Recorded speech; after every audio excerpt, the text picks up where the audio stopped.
हाँ जी, 10th class students, आज आपका जो 8th क्वेश्चन है वो स्टार्ट करते हैं। इसमें हमें दिया हुआ है, एक स्टैचू दिया हुआ है। ये देखिए, स्टैचू की हाइट मैंने यहाँ पे मेंशन कर ली है, जो कि 1.6 मीटर लॉन्ग टॉल दिया हुआ है। Stands on the top of A pedestal from A point on the ground. The angle of elevation of the top of the statue is 60 degree and from the same point the angle of elevation of the top of the pedestal is 45 degree. Find the height of the pedestal. अब हमें height निकालनी है pedestal की। अब देखिए, यहाँ पे इस पेडिस्टल की हाइट हमें निकालनी है। यहाँ पे एक एंगल दिया हुआ है 45 डिग्री, एक दिया हुआ है 60 डिग्री, जो कि हमें मेंशन किया हुआ है। जो ये ए बी सी, इसमें जो हमें ये वाला हाइट दिया हुआ है। अब देखिए, मैं इसको कैसे सोल्व करती हूँ। मैं इसको पहले एंगल ए बी सी इसको मैं ले लेती हूँ। इसमें मेरे को देखो ये आ जाएगा मेरा B C by A B. B C by A B मुझे दिया हुआ है। ये किसके इक्वल है? टेन थीटा के इक्वल है। अब इसकी वैल्यू हमारे पास कितनी होती है? टेन थीटा कितना हमें दिया हुआ है? 1045 दिया हुआ है, और इसकी वैल्यू हमारे पास होती है 1। अब मैं इसको कैसे निकाल सकती हूँ? 1 is equal to B C by A B. अब यहाँ पे देखिए, यहाँ पे ये हो जाएगा A B is equal to B C. ये मेरे पास आ गया। अब यहाँ पे मैं क्या करूँगी? नेक्स्ट वाली ट्रायंगल लूँगी ए बी डी, कंप्लीट वाली ये वाली in triangle A B D. अब इसमें मुझे क्या करना है? इसमें मुझे दिया हुआ जो एंगल है वो 1060 डिग्री का दिया हुआ है।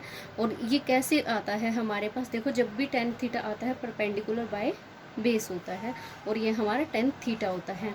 अब मैं इसको कैसे निकाल लूँगी? 1060 डिग्री इज इक्वल टू मैं B C plus C D by A B, जो मेरे को ये वाला था।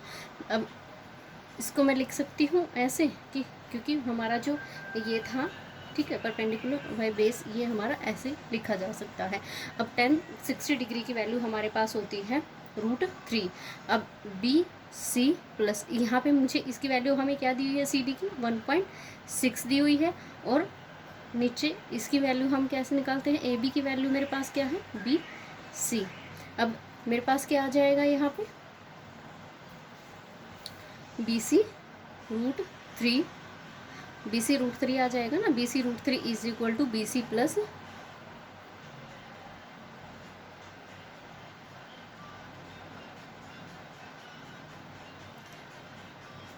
1.6 आ जाएगा। ये था मेरा बी सी माइनस, ठीक है, ये आ जाएगा बी सी। यहाँ से मैं क्या करूँगी? इसमें बी सी को कॉमन ले लूँगी, और ये मेरे पास आ जाएगा 1.6 आ जाएगा। ये देखो 1.6 बाई √3 आ जाएगा मेरे पास, और मैं इसको लिख सकती हूँ √3 माइनस 1, क्योंकि इसकी वैल्यू क्या होती है? 1 होती है। अब इसकी वैल्यू कैसे निकालूंगी मैं? देखो, इसमें हमें क्या करना है? इसको रैशनलाइज करना है। रैशनलाइज करने के लिए हम क्या करेंगे? जो डिनोमिनेटर होता है हमारा, उसके रूट में जो वैल्यू है उसको रैशनलाइज करने के लिए मल्टीप्लाई करेंगे। हम मल्टीप्लाई कैसे करेंगे? देखो, 1.6 बाय √3 माइनस 1 है, देखिए। अब मेरा यहाँ पे हो जाएगा √3 into 1 by plus 1 by √3 plus 1 आ जाएगा। अब यहाँ पे देखिए, यहाँ पे मेरे पास क्या आ जाता है? ये इसका रूट हट जाएगा, क्योंकि ये कॉमन आ जाता है। 1.6 इंटू √3 प्लस 1 आ जाएगा मेरे पास, और यहाँ पे क्या आ जाएगा? 3 माइनस 1 आ जाएगा। अब ये हमारे पास क्या फॉर्मूला होता है? ये a plus B A minus B का होता है। यहाँ पे मैंने यूज़ किया है। अब मैं क्या कर सकती हूँ? इसमें जब √3 था मेरा, यहाँ से स्क्वायर तो कट गया था। अब ये देखिए 1.6 जो है मेरे पास, √3 प्लस 1 है, और बाय 3 माइनस 1 था, तो ये क्या हो गया? 2 आ गया। अब मैं इसको यहाँ से डिवाइड करूँगी तो मेरा यहाँ पर क्या आता है? 0.8 आता है। तो अब यहाँ पे 0.8, और जो हमारा √3 प्लस 1 था ना, इसको एज इट इज़ लिखूंगी, और यही मेरी क्या आ जाती है? मीटर्स में हाइट आ जाती है पेडिस्टल की। तो मैं इसको लिख सकती हूँ, हैंस द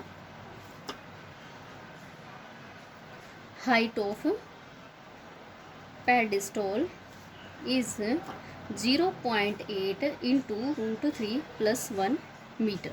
ये मेरी हाइट आ गई इसकी। नेक्स्ट क्वेश्चन में देख लेती हूँ। हाँ जी स्टूडेंट्स, इसमें देखिए मेरे पास है question number 9।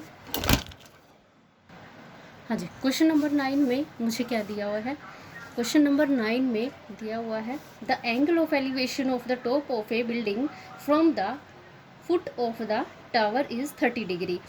Angle of elevation दिया हुआ है, इसको हम क्या बोलते हैं? देखिए, top of A building, top of a building from the foot of the tower is 30 degree and the angle of elevation of the top of the tower from the foot of the building is 60 degree. If the tower is 50 meters height, find the height of the building. अब यहाँ पे देखिए, हमें एक तो दिया हुआ है, हमें टावर दिया हुआ है, दूसरी हमें बिल्डिंग दी हुई है, ठीक है। दोनों का है, इसने एंगल भी हमें मेंशन किया हुआ है और दोनों के टॉप्स भी हमें क्या करना है, एक का दिया हुआ और एक का हमें निकालना है। तो ये देखिए, अब मैंने यहाँ पे क्या किया हुआ है, देखिए मैंने यहाँ पे क्या कर दिया, ये तो मेरी बिल्डिंग है और ये मेरा यहाँ पे टावर है, ठीक है। तो यहाँ पे तो मेरे पास हो गया ए पॉइंट और ये हो गया बी। ये तो मेरा क्या है, टावर है, और ये मेरे पास क्या है, ये बिल्डिंग है। इसको मैं पॉइंट्स को दे दूँगी सी और डी। यहाँ पे ये देखो, ग्राउंड से top of the building to the ground of the tower make the angle 30 degree and this is the top of the tower and with the ground foot of the ground it makes the angle 60 degree. अब यहाँ पे देखिए, इसकी हमें दी हुई है 50 metre की height और इसकी हमने मेंशन करनी है। हमें क्या मेंशन करना है, डी सी हमें डिटरमाइन करना है, ठीक है। अब डिटरमाइन करेंगे हम। 9th क्वेश्चन को सोल्व करते हैं। देखिए, अब हमें यहाँ पे निकालना है इन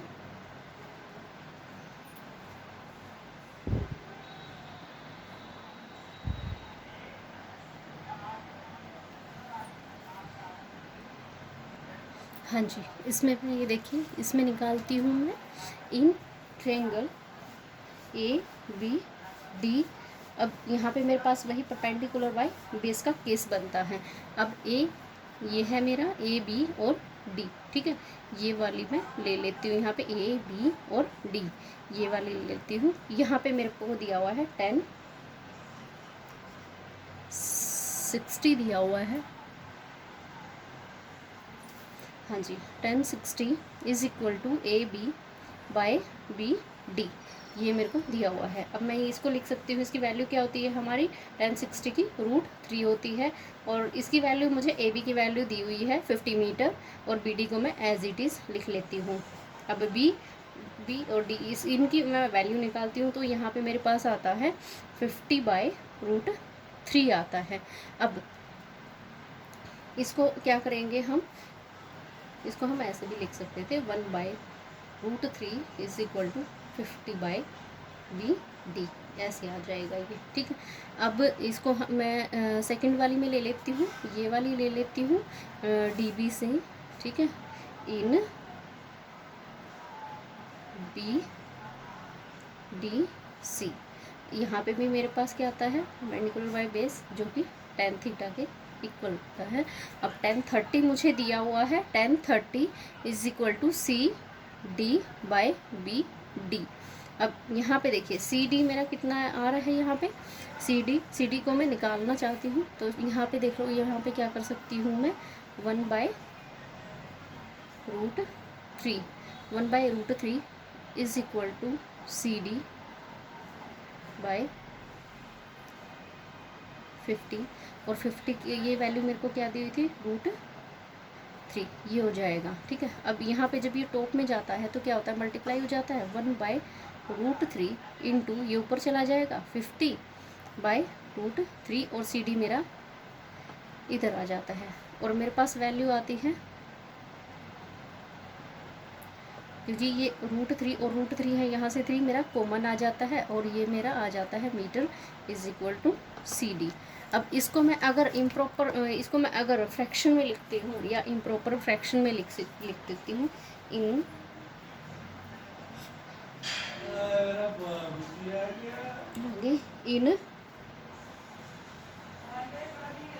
इम्प्रॉपर फ्रैक्शन